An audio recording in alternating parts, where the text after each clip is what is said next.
Mga kaanak na mga yumao sa Roman Catholic Cemetery binigyan ng 6 na buwang palugit para maklaim ang buto ng mga namayapang mahal sa buhay.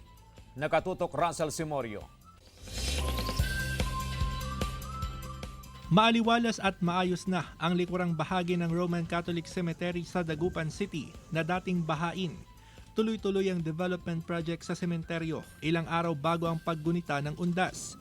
Pero ang problema ng St. John the Evangelist Cathedral na namamahala sa sementeryo, ang dami pa rin ng mga buto ng mga yumao na hindi pa nakiklaim ng kanilang mga kaanak.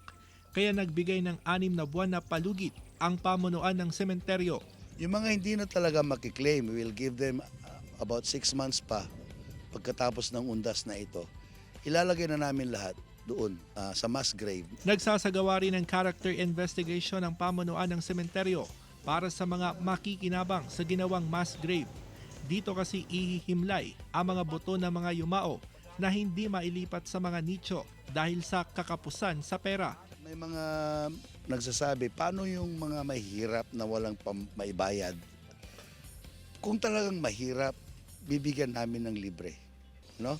Pero of course, we have to make sure na talagang mahirap. Samantala, nakalatag na ang schedule of mass ng Archdiocese of Lingayen Dagupan. Mismong si Archbishop Socrates Villegas ang mangunguna sa misa sa November 1 at November 2 sa Roman Catholic Cemetery. Samantala, puspusan na ang paglilinis sa sementeryo bago ang undas. Russell Simorio para sa Mornings with GMA Regional TV.